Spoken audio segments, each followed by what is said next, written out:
Hello, everybody, and welcome to the 12th edition of the PBPolitical podcast. I'm Ishan Pokrell. My name's Cameron Cummings. And today we are joined by the chairman for the Madison County Commission and the candidate for United States Congress in Alabama's 5th, Dale Strong. Welcome to the episode, Dale. Great to be with you.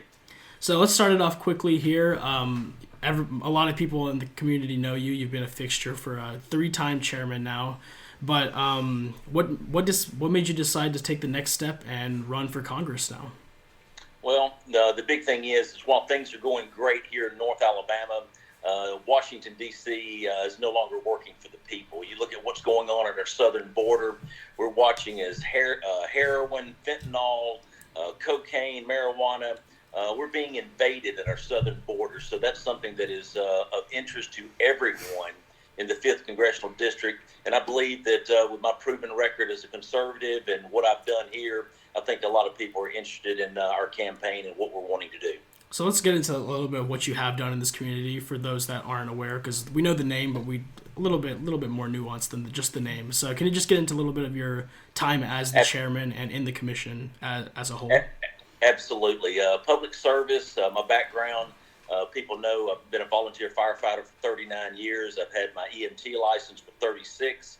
And, of course, that started off public service. It led to a lot of opportunities. And then in 1996, I ran for the Madison County Commission, representing Western Madison County. And I think it was 87,000 people at that time. And you look at it, we tackled a lot of road projects. We did a lot for youth athletics, baseball fields, softball fields, football, and then indoor basketball, and then a children's library. So a lot of people respect that, but probably most notable is I filed an application to build another hospital here on Highway 72. Took a while to get that, but the benefits of it are shown. And then, of course, 10 years ago, I qualified as to run for chairman of the Madison County Commission because I knew our county could do better. You look 10 years ago, Madison County had an 8.2% unemployment rate. We were in financial ruins and need to make some tough decisions. Not only did I run and win chairman of Madison County, I also brought a Republican majority. I'm the first Republican chairman. We brought the first Republican majority, and you look at what it's led to. Madison County, we helped recruit more than 26,000 new jobs to our region. You look at it, the Madison County Commission, we paid off the debt. We built additional buildings. We reduced our workforce by 16%. And we increased the number of deputies on patrol in Madison County by about 50. But we also increased the starting deputy salary by more than 54%. We've got better quality of deputy, and I think that leads to reducing the revolving door of hire them, go to 17 weeks of the police academy, and then all of a sudden 6 or 8 months later they're somewhere else, and we start all over again. So we've stopped that. It's worked well.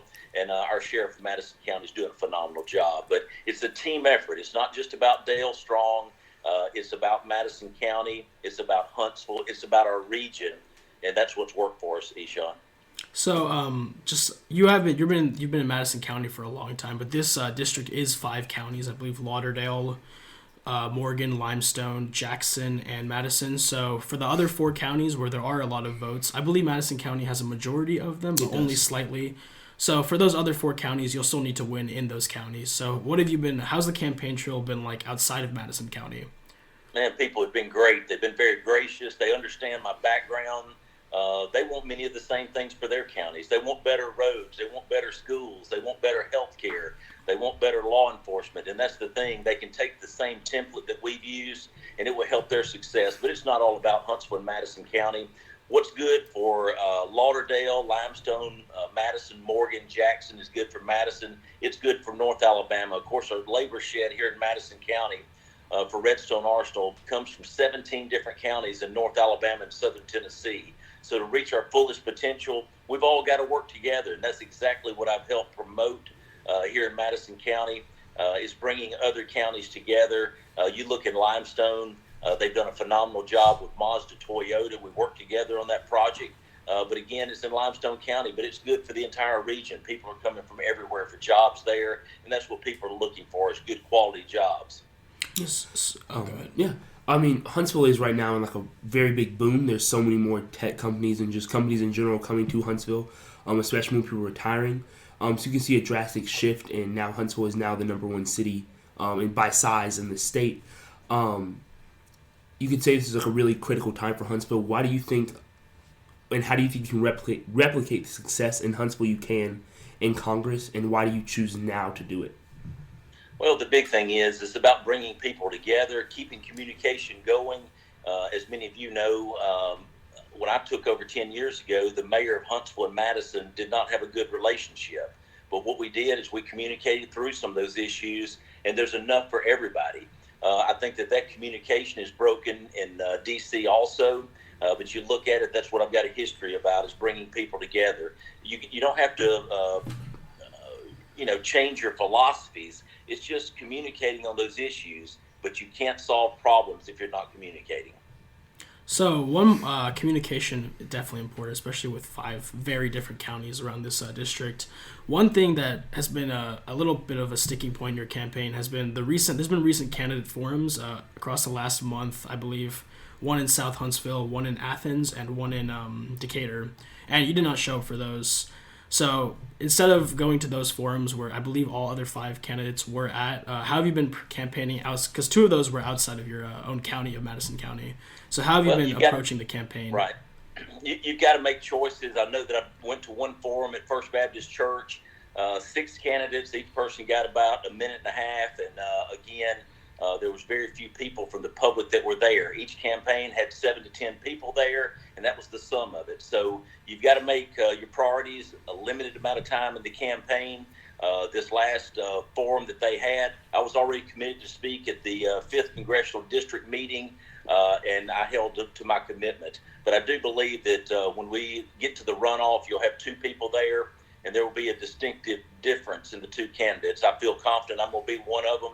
And then that's whenever you can truly get to a debate and find out where these people have been and what they've done for the party and what they've done in their life. Because I think that's what you got to do. Compare the candidates. Find out who's most qualified to represent and take your voice to D.C. I believe that's what I do, and I think that's what people are excited about and why our campaign is doing so well. So do you believe it'll go to a runoff? After all, this has been a very fascinating race. But... Well, I believe it will. Mathematically, there's some that say, hey, man, maybe you can win it without a runoff, but I think it's inevitable. You've got 6 candidates. Mathematically, I think that's a runoff is what's coming, but whatever it is, we're prepared for it. Our campaign has been alive and well for over a year now, and I'm not a new name to the people of North Alabama. They know what I've done. They know that I'm data-driven. They know that I care about North Alabama, and I will take their voice to D.C., and most people, that's what they're wanting.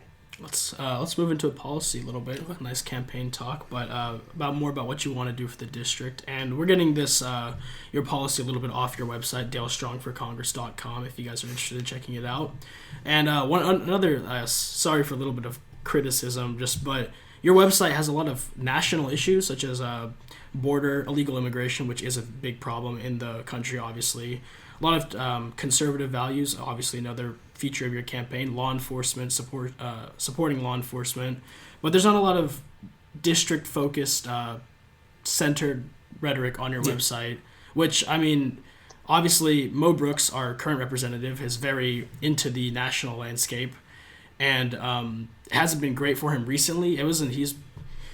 He's been somewhat out of it until the last 2 years, I'd say, with a lot of the around January 6th, a lot of controversy. We won't get into that, but for voters who want a more district-approached candidate, what have you been talking to them about? Has it been a little bit different from your website, where you've been a little bit more national and less local than some would like?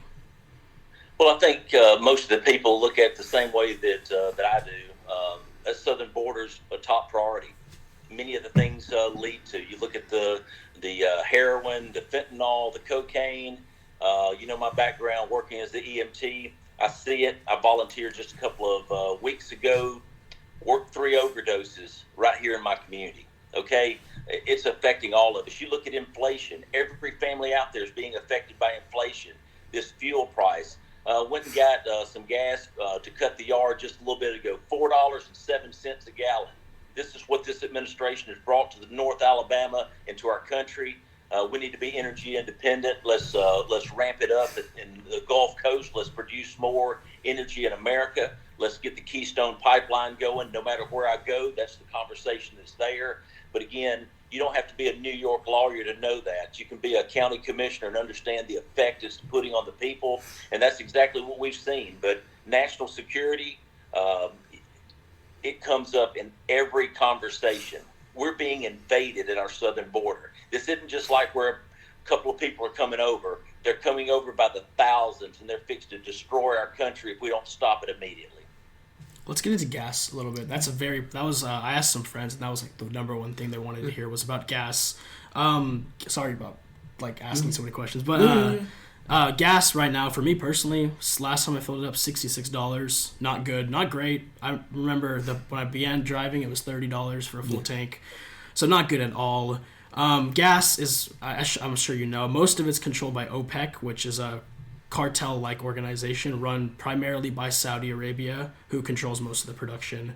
One thing President Biden, I think, could do is pressure American refineries to improve equipment to refine our own oil, which we do not do right now. We export most of it to other countries. Would you support something like that if that meant bringing the price down for Americans, for Biden to take a little bit more executive action and trying to pressure these companies into refining our own oil instead of relying on bad actor countries such as Russia, sometimes Saudi Arabia, I don't know where else. Yeah, we don't need to be buying it from Russia, Iran, Saudi Arabia. We've got our own fuel source here. We've been blessed with that. What we need to do is pump up the Keystone Pipeline, get the construction back rolling, encourage the folks in Gulf of Mexico to start pumping harder. We're idling in the Gulf of Mexico right now, and what this administration is doing is prefer to buy it from other countries. I oppose that. I think we ought to be energy independent. We'll watch that gas price go down immediately when we start back producing in America, and that's what we've got to do. But again, we see so many times that, let's just go and buy from Iran, or let's go buy from somebody else. Let's produce it in America and be done with it. So you would, just to clarify, you would support, if any President Biden issued an executive order forcing companies to maybe, because they need to improve their equipment, because our oil is a higher grade than most countries. So you would support something like that if it meant the price would come down? I would have to see all the details. I mean, that's the thing. I want clean energy produced, but I'll tell you this right here: we need to be producing in America and stop fiddling with these other countries that want us to, tie one arm behind our back and let them go by one set of rules and we go by another. No, that's not what we need to be doing. We need to be looking and putting America first. That's fair enough. And I know for gas, I mean, obviously, I have to pay for gas. Every now and then, but obviously I'm not like my parents. I don't have to pay like the light bill or any other stuff, so I can't speak from it personally. Someone that has to go through and pay the groceries, pay the bills. I kind of just walk in the house and just eat all the food. But some people have to make sacrifices for that increased gas price. So I see that's one of the major issues people are talking about, and I see why. But I would like to talk a little bit about education. Recently, you donated $100,000 to a local school system. So why do you see education is so important, and as well as what do you do to benefit the special education program within the state or within the district? Well, you look at it, education is, whether it's advanced manufacturing, whether it's college, whether it's high school, the big thing we've got to do is you've got to be committed. Parents need to raise their children, and teachers need to educate. The biggest thing that we're dealing with here locally is we've got a bunch of jobs that are open that we're looking for more engineers. You start looking at University of Alabama in Huntsville, just went over 10,000 students with an average ACT test score of a 28. The big thing that's pretty unique to me is 71% of the graduates of the University of Alabama in Huntsville continue to work here in our economy. And that right there is something that separates UAH from many other schools. But we're directly recruiting from Auburn, Alabama, USA, Mississippi State, Vanderbilt, Georgia Tech. The list goes on. And this is a community that understands what higher education means.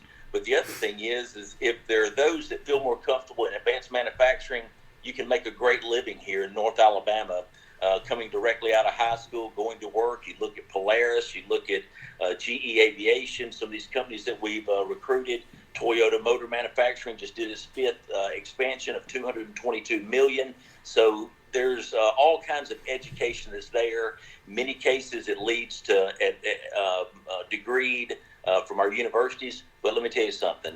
We've got a lot of jobs that are available you can take right after high school. We just need the people to go after these jobs. And I know it's also a matter of fact of people going to the jobs and wanting to do them. But some people, especially in high school, just don't know about it, especially around their junior, senior year, which is critical times of where they want to do and what they want to do. And so they can have the best shot to get as high as possible in that career to start early.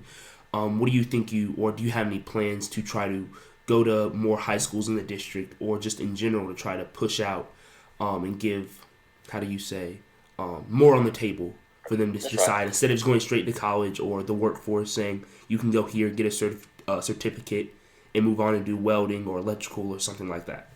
That's right. We're fortunate here in North Alabama that we've got, even in high schools, we've got engineering academies, medical academies. We've got tech schools that are prepping folks for the technical workforce.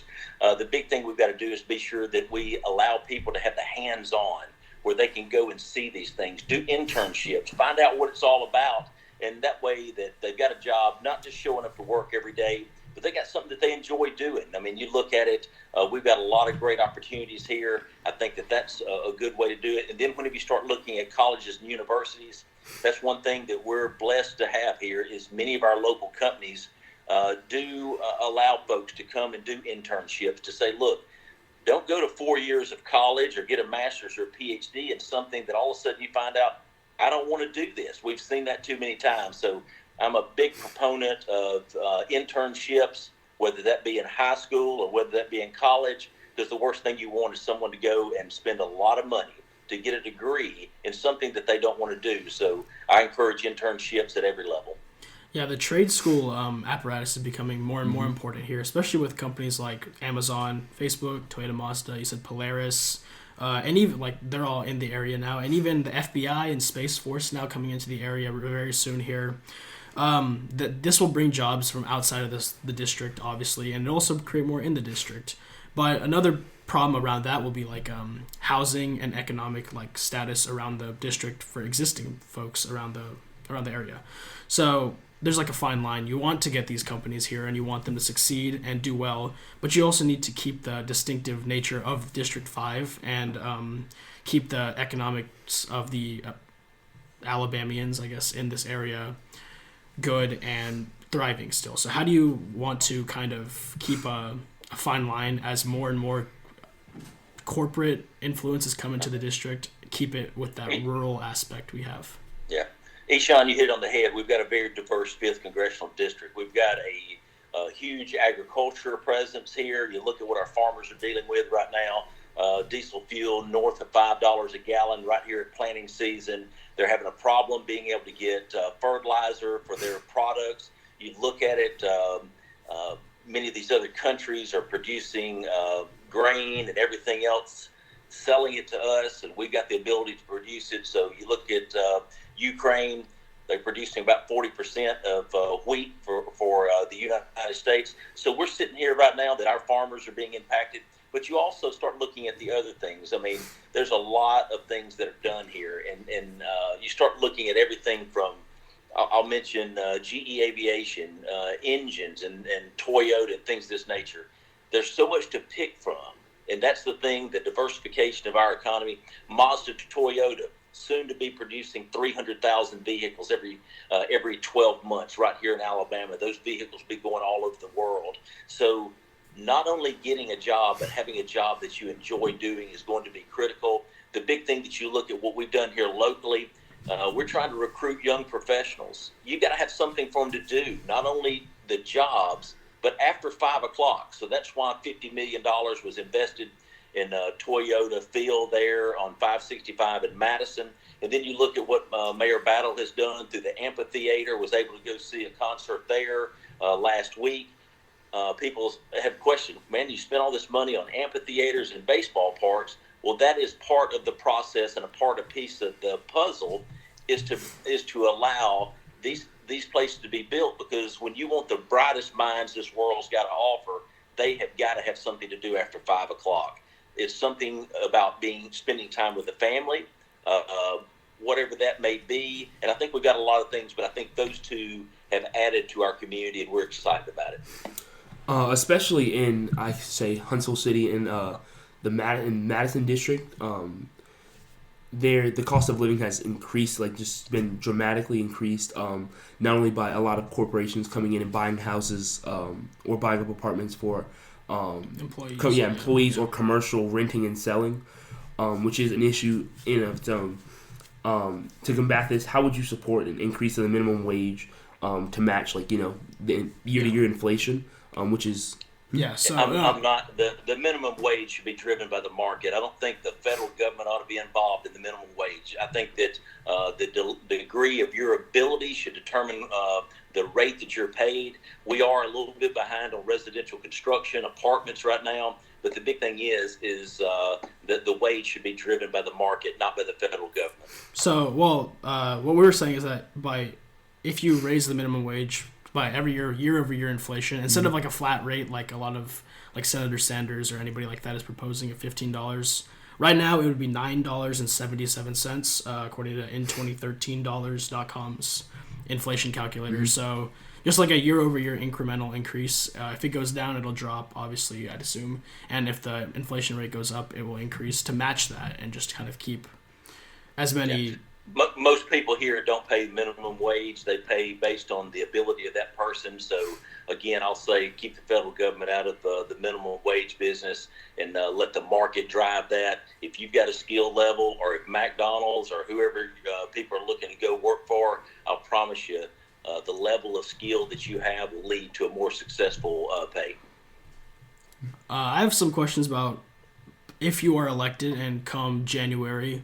A big thing about the House, as I'm sure a lot of people know, but for those that don't know, the committee assignments you're assigned, the committees you're assigned to, are really make or break how powerful you are at the national scale. So with that in mind, I know Representative Rogers of the 4th District, I think, here in Alabama, is the ranking member of the Armed Forces Committee, and if Republicans take back the House in the midterms, he'll be the chair. So just like that, and that's a lot of power for the state and for his district. So with that in mind, are there any specific committees you would think would be best suited for you and for the district in the future? Well, you definitely want to be on committees that are working with interests that are related to your district. Mike Rogers is a phenomenal leader in the state of Alabama, but also in our nation. He will probably go to chairman of House Armed Services, which is something that is dear to my heart based on what is done here in North Alabama. You also look at Robert Adderholt, potentially will be a ranking member on the Appropriations Committee. But again, what you're trying to do is to be sure that you get a good committee assignment. My focus has been, just listening to the people of the 5th District. But again, I can promise you we're going to win this race, and then we'll focus on what we need to do to be sure to secure those solid committee assignments so that we can, number one, evaluate what is best for our country and also what's best for our district. Okay. Another one that I think I guess I have a little bit to talk about is mental health. With that being on the forefront of us as a local community, as well as overall on a national scale, that being more pushed to the forefront. I think just to interrupt, I think there was just like a new report that said that overdose deaths just increased in 2021. Mm-hmm. So that's a good preface to what you're about to ask. For sure. And a lot of mental health facilities in the state of Alabama have been closing down. So now we're down to 3, them being in Birmingham, Huntsville, and Decatur. And the one in Birmingham is not looking and it's not in a good spot. So we may be going down to 2 pretty soon. What do you think you can do not only for the district, but just at a state level to increase and push a more bigger focus or emphasis on mental health and bringing those facilities back? Especially post-COVID. Yes. For sure. That's right. One of the things here locally that we did is we're thankful for our mental health folks here locally, because a lot of times it's on the local level. But again, you look at what's going on with our military. We've had a lot of overdoses with folks that have served our country. And then, of course, you start looking, trying to be sure that in many cases, people that deal with mental illness, it doesn't discriminate. It's in rich, it's in poor, it's in black, it's in white. The big thing is trying to be sure that they have access to counseling. Many cases, they run out of prescriptions, and then they are no longer therapeutic. We're fortunate here in Madison County that it's a lot of people working together to try to maintain that. But I can tell you right now, mental health is an issue throughout our country that's definitely got to have a larger focus on it. Yeah, mental health definitely. That new report was shocking. It was like, I believe it was the highest ever increase. I might be wrong, but in overdose deaths around the country. It was. I don't think it was the highest, but it was a major jump that we have not seen in several years. Yeah, and especially post pandemic. It jumped by around 20% was the numbers that I saw. I thought that was right, but like we sit here locally. I'm just telling you right now, it's not just in other places. It is right here, and when you see it affect so many families, and there's no one out there that hadn't been affected by this opioid epidemic. And anybody that says it's less than an epidemic, they obviously are not in touch with what all is going on throughout this country. Is there headphones over there? Hold on, excuse me, just a second. Is there headphones over there? Is that might be able to do it? There's some noise coming from the background. I think it's fine. It's over now. Yeah, it's over. You mentioned armed services, and there was let's get a little national here with Ukraine because it's a big topic, obviously. There was a new $40 billion increase in the aid sent to Ukraine, which initially was 33 billion, but the Senate added, I think it was the Senate added 40 billion more, or 40 billion total, so 7 billion more to that.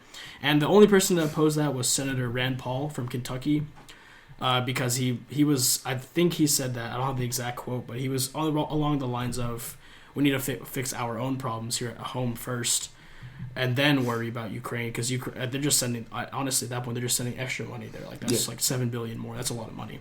So, do you have, what are your thoughts on at this point in the Ukraine crisis, and what did you think about that new spending package?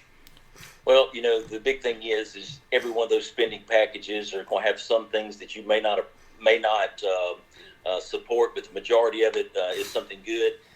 Let Ukraine defend itself. That's the biggest thing we could do. We don't need to put boots on the ground there. They're using a lot of our military technology, hardware, software, and again, I think that's what you're seeing, the results of what they've been able to do. But again, I'm not for putting boots on the ground. A lot of moving parts, no doubt about that, but it is interesting that we're here trying to protect other people's borders, and we're being invaded at the southern border. That is what gets my attention more than anything. We're helping many other countries protect their border, and this administration has turned an absolute blind eye to the southern border, and we're going to pay for it for generations to come. Yeah, the only thing I've heard about the border since Biden was Kamala Harris going down there and being fairly incoherent. So that wasn't a great look. That was about a year ago now. Mm-hmm. But it's. What do you have anything else to add? I had something, but I think one thing. Obviously with District 5 being moving so much into the technological space with Space Force, FBI, Amazon, etc., we could be here all day listing off major companies that are going to be moving to Huntsville. How do you plan to make sure they don't just go to Huntsville? They see there are so many other opportunities around Huntsville as well. That's the thing is if you look at it, Space Force, it's been clear from day one, the decision was made based on what was best for national security. There were a lot of other factors, education, the cost to construct here, the cost to maintain here, those are things. And then you look at what Colorado has done, attacking Alabama. I hope our country doesn't make decisions based on somebody pulling or tugging the vice president or the president. We need to make it based on what's best for national security. Redstone Arsenal has room to expand. You look at Colorado, they have no navigable waters. They're sitting here with an altitude sickness issue.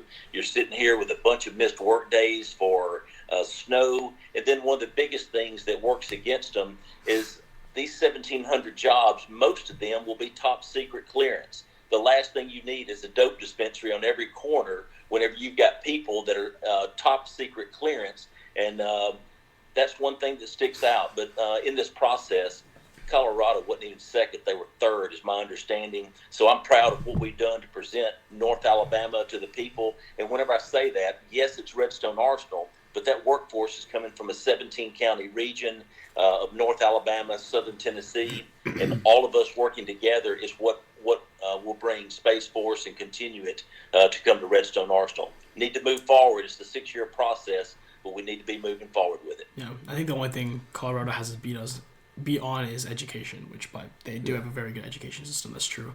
What have been a little bit back to the campaign trail, what have been the top issues you've been hearing? You said the border, but what else has been? I'm assuming inflation has been a big one, but what else? Well, what have you been hearing? People are concerned about the handout process, paying people not to go to work. We watched as that has gone. I've heard that a lot. But again, the southern border, inflation, everything, a lot of this rolls back to inflation. And then, of course, people just want to say, just listen. We want you to take our voice to Washington, D.C. We want you to stick up and be sure that they hear what our capabilities are and what we can do here in North Alabama. But again, those are some of the top things that I'm hearing throughout the district. Anything else? That was truly a great soundbite to end it on. That was very good. I like that. Do you have any last thoughts for the voters because the primaries are in 9 days now, guys. 9 days from the recording date, because we're recording Sunday. So, any closing thoughts for the voters and anybody listening to this? Hey, the big thing is our republic is alive and well. Go out and vote. Whatever happens, the sun is going to come up on May the 25th. I am just absolutely excited to even have the opportunity to participate in this process.